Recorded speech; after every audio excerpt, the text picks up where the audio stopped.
High বন্ধুরা, কেমন আছেন? আশা করি সকলেই ভালো আছেন। তো আজকে আমি বানিয়েছি সাবুদানা, আটা আর নারকেলের পুর দিয়ে ভাজা পিঠা। এটা খুবই কম উপকরণ দিয়ে তৈরি হয়ে যায়, খেতে কিন্তু খুবই টেস্টি। তো চলুন তার জন্য কী কী নিতে হবে দেখে নিই। হাফ বাটি সাবুদানা নিয়েছি, এটা মিক্সারের জারে ভালো করে পিষে নিয়ে এটা চেলে নেব। এবার বাউলে এই হাফ বাটি সাবুদানা পাউডারটা ঢেলে দেবো। 2 বাটি আটা, যে বাটিতে সাবুদানাটা নিয়েছিলাম হাফ বাটি, ওই বাটিরই মাপ করে কিন্তু 2 বাটি আটাটা নিয়েছি। আর অল্প লবণ, সব কিছু ভালো করে মিক্স করে নিতে হবে। হালকা উষ্ণ গরম জল দিয়ে আটাটা মেখে নিতে হবে, অল্প অল্প করে জলটা দিয়ে।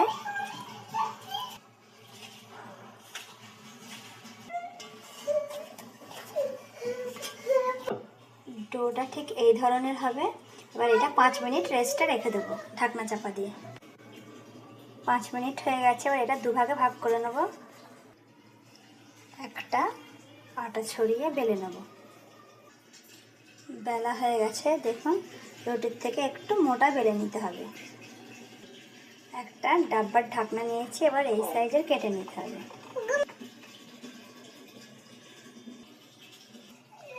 কাটা আছে। কালকের যে নারকেলের পুরটা বেঁচে গেছিলো, সেই পুরটা দিয়ে কিন্তু আমি পিঠাটা বানাচ্ছি।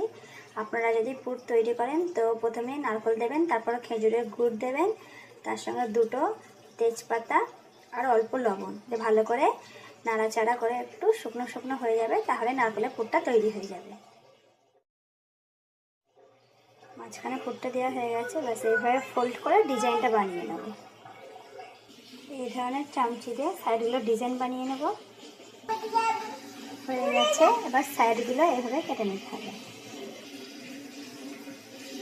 চামচির পেছনটা ঠিক এই ধরনের ডিজাইন করে নেবেন।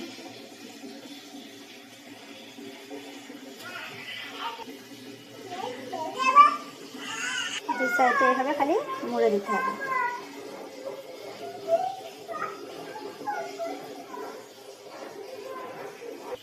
হয়ে গেছে, আর একটা এই ধরনের ডিজাইন বানিয়ে নেব। এভাবে দিয়ে দেবো পুরটা, এটা ছোটো করে কেটে নিয়েছিলাম, তারপর আর একটা দিয়ে দেবো, দিয়ে এবার এইভাবে সাইড দিয়ে মুড়ে নেব। 4 ধরনের পিঠের ডিজাইন বানিয়ে নিয়েছি। ভাজার জন্য রিফাইন তেল নিয়েছি, তেলও গরম হয়ে গেছে, আর এক এক করে দিয়ে দেবো। পিঠাগুলো কত সুন্দর ফুলেছে দেখুন। এক সাইডটা লাল লাল করে ভাজা হয়ে গেলে আর এক দিকটা ভেজে নেব। ভাজা হয়ে গেছে, এবার এক এক করে তুলে নেব। এইভাবে প্রত্যেক কটা পিঠাই ভেজে নেব। হয়ে গেছে দেখুন, দেখতে যত সুন্দর লাগছে, খেতে কিন্তু ততই দারুণ। তো আপনারা এইভাবে ঝটপট বাড়িতে আবার অবশ্যই বানিয়ে খেয়ে দেখবেন।